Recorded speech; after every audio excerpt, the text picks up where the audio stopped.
दोस्तों टीटेल unique channel में आपका तहे दिल से स्वागत है। दोस्तों मुगलों के आस्थान में हिंदू रानियों के बारे में मैं आपको अगले वीडियो में बताऊंगा।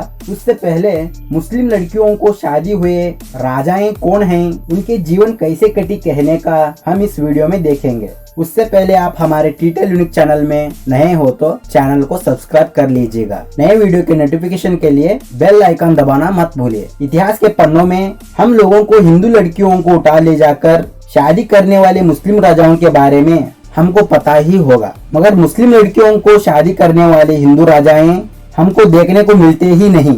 उसका कारण क्या है कि हिंदू धर्म के नीति प्रथा ऐसा है करके शादी हुए नहीं है करके नहीं है। शादी होने वाले लोग दरअसल खुशी का जीवन बिताने के लिए उनको हुआ ही नहीं।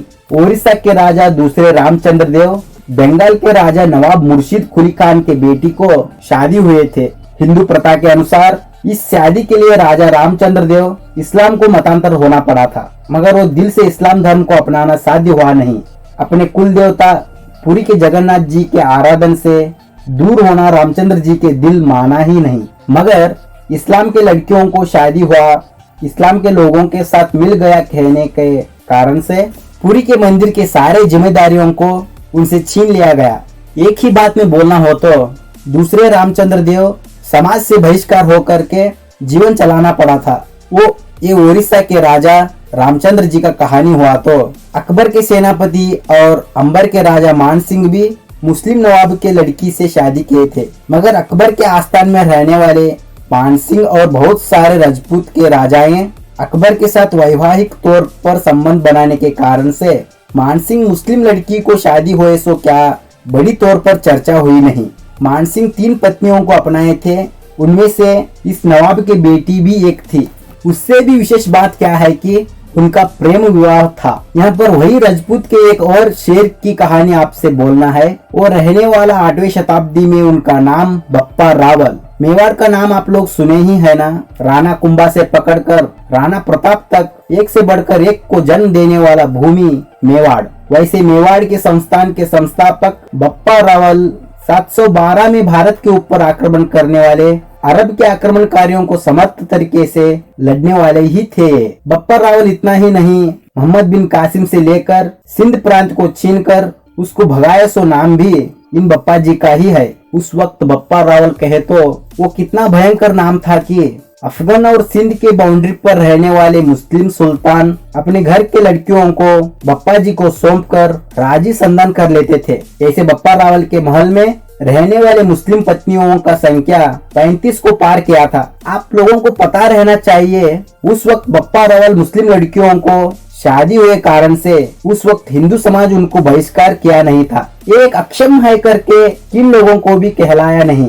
उस वक्त हमारा समाज बहुत ही संकुचित मनस्थिति को अपनाया नहीं था, मगर मुगल लोगों की तरह बहुत सारे मुस्लिम आक्रमण भारत में हुए पर ही यहाँ के समाज बहुत ही संकुचित मनस्थिति को अपनाए थे। वहाँ तक हमें इस तरीके का संप्रदायवाद, जाति व्यवस्था, संकुचित धार्मिक मनोभाव सच में नहीं था। इस बात को छोड़िए, बप्पा रावल अपने महल भर के मुस्लिम पत्नियों को बनाने वाले हिंदू राजा, मगर ये चांस बाद में नहीं था। वैसे ही मराठों के और एक वीर राजा के मुस्लिम रानी के बारे में जान लेना चाहिए। उनका नाम मस्तानी।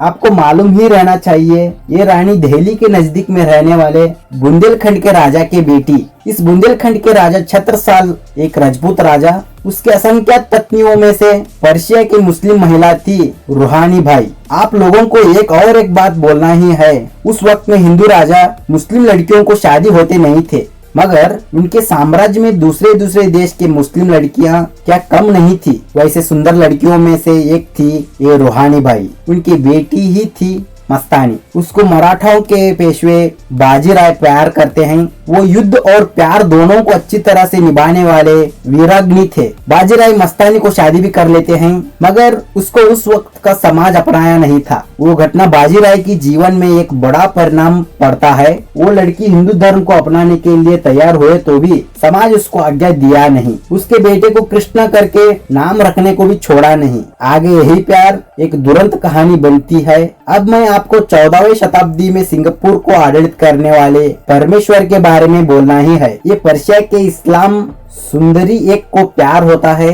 उसके बाद उसके मुंह में खो के मतांतर भी हो जाता है। सिकंदर शाह करके नाम बदलकर सिंगापुर को आड़लित करने वाले परमेश्वर मतांतर बने हुए कुछ ही दिनों में आस्थान की प्रजाओं से और बड़े लोगों के दंगों को सामना करना पड़ता है। उसी संदर्भ में सिंगापुर के ऊपर हमला करने वाले जावा के राजा विक्रमवर्धन इस सिकंदर शाह को हरा के देश भ्रष्ट बनाकर सिंगापुर को वश में लेते हैं। ये हिंदू राजाएं मुस्लिम लड़कियों को शादी हुए संक्षिप्त माहिती है। यहाँ पर बाजीराव रहने दो, छत्रसाला रहने दो, मानसिंह रहने दो, अंत में बप्पा रावल जी रहने दो, कोई भी अपनी पत्नियों को प्रेमिकाओं को मतांतर होने के लिए बोले नहीं। उनके ऊपर धार्मिक आस्था की जोर डाली नहीं। पत्नियों को धार्मिक स्वतंत्रता देकर ही उनके साथ शादी हुए थे। वैसे देखे तो क्रिस्त पूर्व से पहले ही बाहर के देश के बोले तो भारत के बाहर के रानियों को शादी होने वाले पद्धति हमारे में था। चंद्रगुप्त मौर्य यवन राजकुमारी को शादी हुए थे,